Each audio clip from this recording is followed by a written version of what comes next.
बहुत स्वागत है आपका पीपीटी वॉइस में। आज आपसे कुछ क्वेश्चंस करते हैं। इस पृथ्वी पर इंसान ने क्या किया है, पृथ्वी के लिए क्या किया है या उसने अपने लिए क्या है। अगर इंसान अपना कर्तव्य भूल गया है तो इसको कहने का हक ये किसने दिया कि जानवरों की ज़िंदगी इंसानों की ज़िंदगी से ज़्यादा इम्पॉर्टेंट नहीं है। अगर ये बात सच भी है कि जानवरों की कोई ज़िंदगी इम्पॉर्टेंट नहीं है, इंसान की ज़िंदगी सबसे ऊपर है, तो आज तक सभी जानवर ज़िंदा क्यों हैं? फिर सभी को मार दिया जाना चाहिए। आई थिंक जानवर को खाने का रीज़न मोस्टली पीपल कहते हैं कि अगर उन्हें नहीं मारा जाएगा तो उनकी संख्या बढ़ जाएगी। इतनी मिलियन संख्या में इंसान हैं, उन्होंने आज तक अर्थ के लिए क्या किया है? अपनी डिज़ायर ही उन्होंने पूरी की है।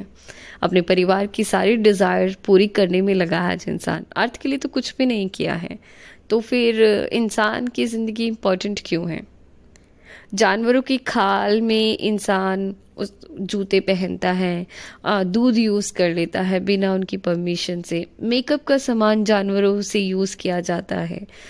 जानवरों से बिना पूछे इंसान तो सब कुछ यूज़ कर रहा है जानवरों का, लेकिन जो सेवा भाव होना चाहिए जानवरों के प्रति वो तो इंसान के अंदर है ही नहीं। वो तो उसे खाने में बिजी है। अब लोग कहते हैं कि पहले भी तो खाया जाता था। इंसान की शुरुआती नेचर ही ऐसा रहा है। अगर इंसान को जीना है तो वो किसी का कत्ल करेगा, कत्ल करके वो अपनी डिज़ायर पूरी करेगा। और जो पावरफुल है में या जो पावर में है वही रहने वाला है। अगर आज जानवर पावर में होता तो वो इंसान को ख़त्म करता। ऐसे मिथ हमारे सामने पेश किए जाते हैं, लेकिन फिर हमने इकोसिस्टम नहीं पढ़ा, यानी कि हम इकोसिस्टम को नहीं मानते। अगर हम इस थ्योरी को अपना रहे हैं तो हम इकोसिस्टम क्यों पढ़ते हैं? क्योंकि जन्म तो सभी को दिया गया है। यहाँ इस इकोसिस्टम को बैलेंस करने के लिए सबको इक्वल ही रहना पड़ेगा। ये भी एक सच है, ये भी हम देखते हैं।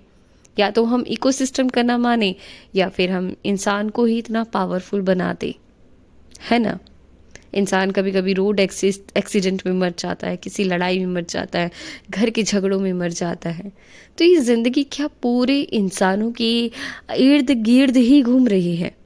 क्या लगता है आपको कि इतनी इम्पॉर्टेंट लाइफ है इंसान की और जानवरों की और पेड़ों की 0/0 है?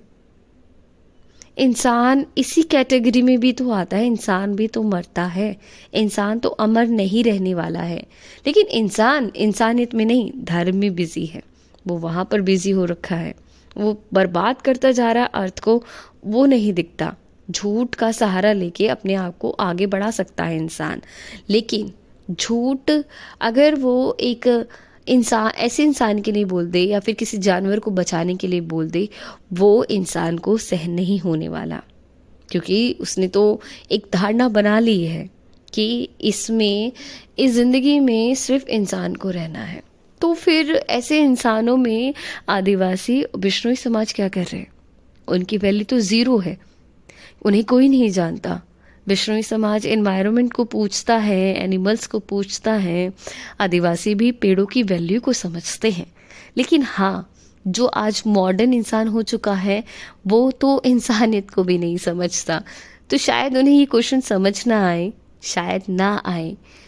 शायद उन्हें तब आए जब उनके एक एक घर के बच्चों को मार कर कोई खाएगा। कुठारी, आई थिंक कुठारी कांड में यही होता, निठारी, माफ़ कीजिएगा, निठारी कांड में बच्चों को खाया था तो पेरेंट्स को बहुत दर्द हुआ था। वो दर्द एनिमल्स को भी होता है जब कोई उनके बच्चे को उनसे अलग कर देता है। बस उन्हें उनके आंसू हमें दिखते नहीं हैं। बस इतनी सी बात है हम इंसानों में। हमें जो चिल्लाता हुआ दिखेगा, रोड पे भी ऐसे इंसान है जो जिनके पास पैसे नहीं। इंसान की कैटेगरी इंसान में ही बटी हुई है, अमीर और गरीब। जो गरीब है उनकी ज़िंदगी जानवरों वाली है और दूसरी ज़िंदगी लड़कियों की ख़राब है। जानवरों के बाद लड़कियों की ख़राब है। या तो इक्वालिटी में आप रख सकते हैं। फिर तो इंसान कैसा पावरफुल है।